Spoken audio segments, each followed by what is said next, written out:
Hello everybody, Legit Walkers here, bringing you a part to this Soul Silver walkthrough. Now, as you notice, this isn't the normal commentator, and yeah, that was Jacob. This is James from Legit Walkthroughs, and he wanted to have a DS commentator this time, and right now he has added 2 members to his team, I believe. I'm not sure if it's in this part yet, but he has his Pokemon.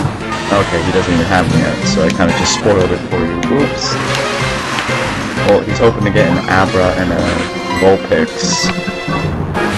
And then, the funny thing is, he's been going... I tend to do this too, it's also in hardcore. We're started all the way to 3rd gym. I kept going till I got my Heracross by Goldenrod. Well, it was in Azalea Town, but I didn't really use it until Goldenrod City. And, but the best part about that is you get like a level 20-something starter by the 3rd gym, and you can easily one-shot everything while you're training and do other stuff, I guess. Kinda like as you see now. Oh, puppy. Okay. And now, the thing about after game is that people who ask for your number can be rematched. And you know, that's kind of good, because you can help you train your higher level Pokemon. But I don't tend to get many people's numbers. I mean, I don't get a lot. I don't get every person's number. I just usually get a couple, so I know, so I can train them. Oh, hey there, Sonic. Pet dog of a friend of mine. And then when you step into Azalea Town, you come up to Kurt, this guy, the Pokeball creator. You give him an Apricorn, he turns into a Pokeball. And he realizes the Slowpoke are in trouble. And he rushes off to the defense. And then, bless you. And then, when you head down over to the well, bless you. Sorry, there's a friend of mine over here. When you head down into the well, you're going to see the same guy you talked to, filled with vigorous spirit, at the bottom of the well, complaining about how he got his back hurt. Oh, we're just going to skip over him. And head in to where we're going to face many Zubats, sort of villain-based Pokemon, mostly poisons, coughings, Rattatas that you see here. It's gonna be just the same thing pretty much over and over. There might be a few, you know, I want to say like uncommon cases where they have something different. And that's the thing I kind of find annoying about Team Rocket Goons. They're like so easy to beat, and yet they all have they're all so easy to beat, and they're so boring. It's like you see one, it's like, oh, yippee-doo.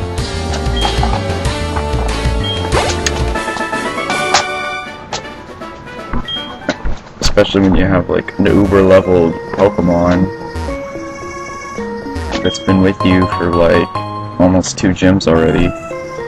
Now, as you can see there's not that many Team Rocket grunts in this cave, but then there's going to be that annoying Proton, I don't think his name's Proton. I remember there's like 3 executives, and one of them is just creepy and altogether, but we'll get to that later when you're actually facing him. I believe that one's Proton. And then, as you can see, more Zubats, because you know everyone loves a good Zubat. Then, now all these battles are just going to be like yawn fest. Oh yeah, I forgot Ekans. Out of the many generic villain Pokemon they have, Ekans is one of them. And then these are all just pretty much snore fest battles until you get to the executive. Then it's actually going to be somewhat interesting.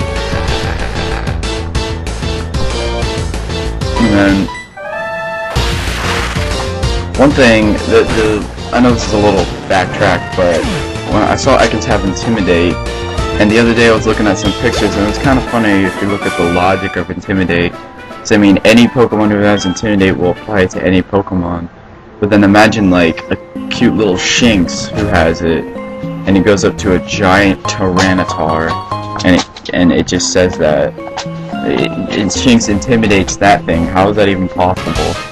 Like, how does something that small and adorable, pardon me, intimidate a giant rock beast? It's kind of funny in my opinion. So then, as you saw over there, that little rock holds a super potion, and then we're about to face the executive. It's probably still going to be easy because of the fact that, you know, this guy's pretty power level, but it'll be better than a Team Rocket grunt fight, or goon fight, or whatever the heck they're called. Yeah, that tends to ruin the fight for you. Zubat's supersonic. That's just, twice as annoying as anything. Because then half the time confusion isn't even on your side, it just makes you hit yourself for like 3 turns in a row and causes your Pokemon to faint. But when you use it on an opponent's Pokemon, it breaks through every time. Now this wasn't particularly the case, but it snapped out early. I love it when it happens. You just snap out early, and you don't even have early bird or anything to help it snap out. That's just like finding gold or something to me. It's freaking amazing. Awesome. And then, now that we finish off this final Zubat over here, we can get over to the executive battle. You know, something. Ooh, pardon me. Dang, I just woke up like 20 minutes ago. I still got a bad case of the yawns. Alright, now, let's just get on over to this, executive battle. Yep, it was Proton, I called it. You're kidding me, right? You're an executive and you have the same Pokemon as your lower class teammates, maybe like 1 level higher. You're joking. I thought this is gonna... Come on. I remember facing the other executives. Oh, a coughing. Whoa, whoa, whoa, whoa, dude, whoa, whoa. That's like outrageous, man. I mean, coughing's like so extreme, right? Unless, and then you're sitting here joking about it until it uses self-destruct on you and one-shots your Pokemon. That's when all the jokes are. That's when Nuzlocke happens. When you're screwed over in Nuzlocke. Oh hey look, Ice Fang. Or you can finally find a good move. Oh my goodness. More yawns. You finally find a good move to get rid of that stupid scratch. Sure. Alrighty, now that you got rid of the Team Rocket threat, that one fatty in front of the gym will move.